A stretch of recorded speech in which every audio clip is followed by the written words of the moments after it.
Welcome back to the second part of our Infdev adventures. Today we are going to look at every block and mob in this first version of Infdev. As you can probably tell, there are a lot of differences from how this version normally looks. I went ahead and changed the whole engine with the one from release 1.2.5 and direct commands.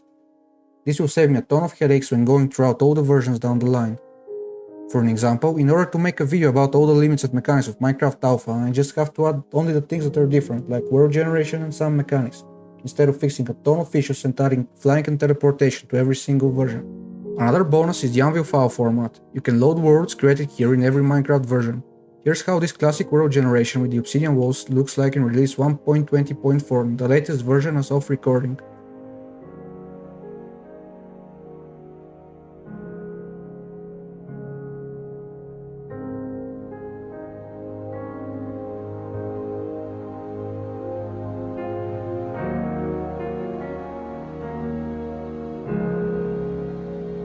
So, with that out of the way, let's get started with the exploration. Here I have set up a little base with every block ready for testing. We have all the blocks you would normally expect, like stone, dirt and bedrock. Let's go over the ones that are different. First we have the swap. As you can see, you can place a top swap and you can stack them. Next, let's move on to the sand and gravel. Originally they just appear at the lowest air block next to the block you place them on. I have went ahead and just used the whole falling sand system we have today. It just looks better and functions exactly the same. Here's how this old system looks in Indev.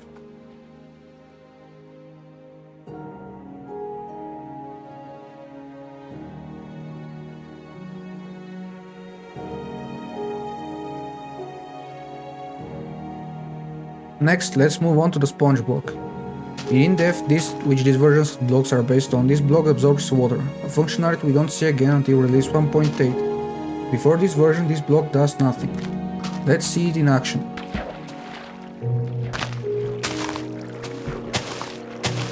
As you can see, it removes water as you would expect, but there is no wet or dry sponge.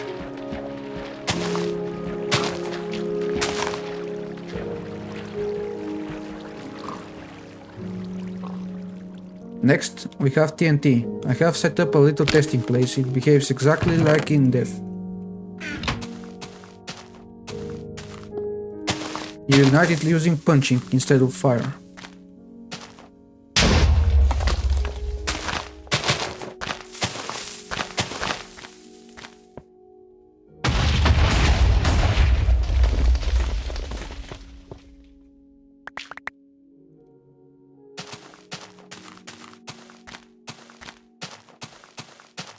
Next we have the furnace, it behaves exactly as you would expect.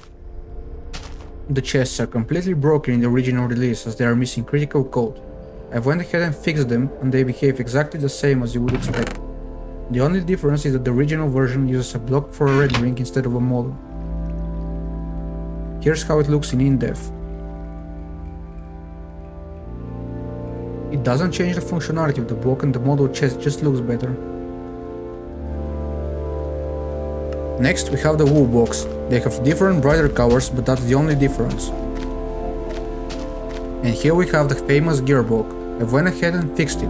Originally it doesn't render correctly and uses the wrong texture. Here it is working correctly. As you would expect, it doesn't have any functionality whatsoever, but it looks nice.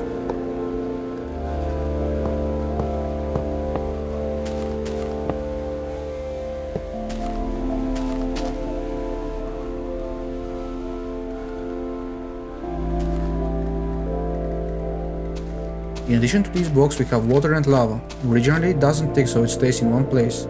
If it could tick, it would behave exactly the same as Indev, slowly filling up the whole world and ruining it. So I've changed the water to work and behave exactly as you would expect. There is no need to have broken water.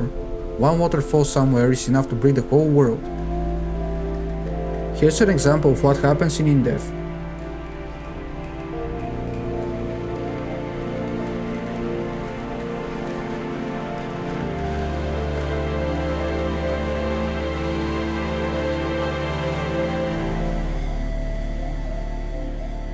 And it won't stop going until it fills the whole world.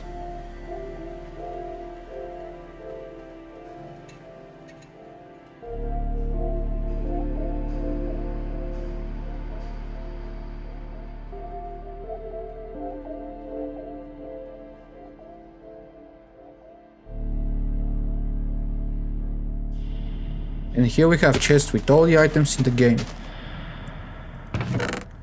Here are all the tools, they are exactly the same. Here are the various items and doors.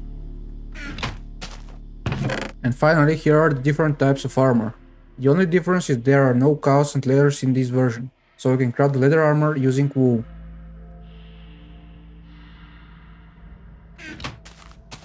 And finally, here I have prepared an arena to show every mob in this version. The spawner eggs aren't in the game by default, I've added them for easier testing. So, while I equip myself, a few things about the mobs. All of them use the default player hurt noise. Also, they use the old AI, which isn't really good. They can easily get stuck and jump around like crazy.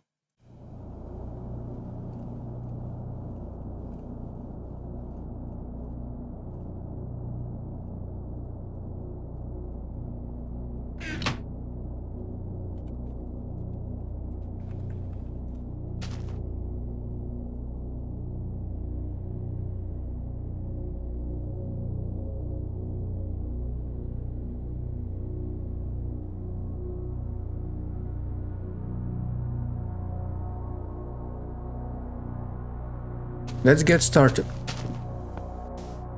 First, we have the creeper. It functions exactly the same.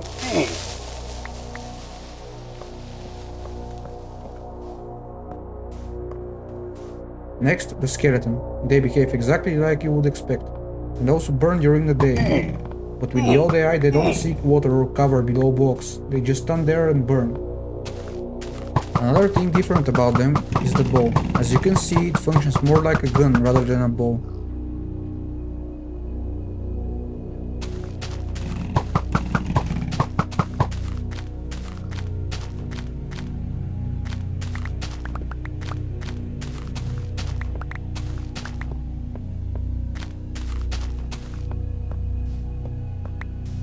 Here's the zombie. They behave exactly the same and drop feathers as there is no rotten flesh in this version.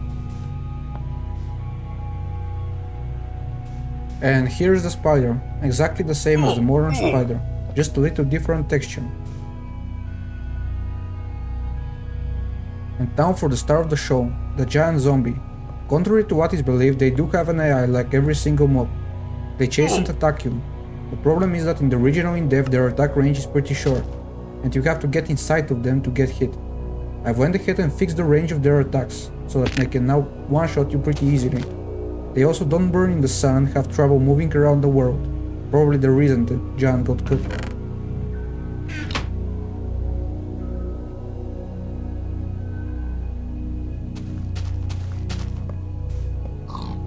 And the last two, sheep and pigs. The difference is that the sheep drop wool and hit, as there are no shears in this version. And of course there is no mutant prior to release 1.8, so they drop only wool on death. Let me try and show the giant one more time and try not to get one-tapped.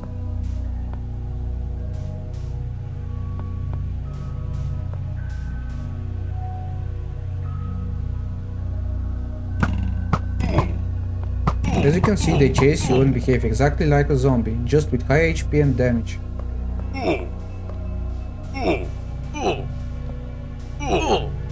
And got one-tapped again. Let's move on. And there we have it. That's all there is to show in this early Infdev. I hope now that I have a base client I can show the later versions a lot faster. I'll try and go over every version which changes a lot of things. Some of the betas or alphas just add 3 new blocks. I'll probably just show them in a following major version. There's no reason to make a video on 3 new blocks.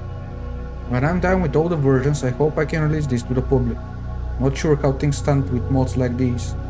There's no fabric or forge, this is a direct source code modifying, which I'm not sure if it is allowed to be released.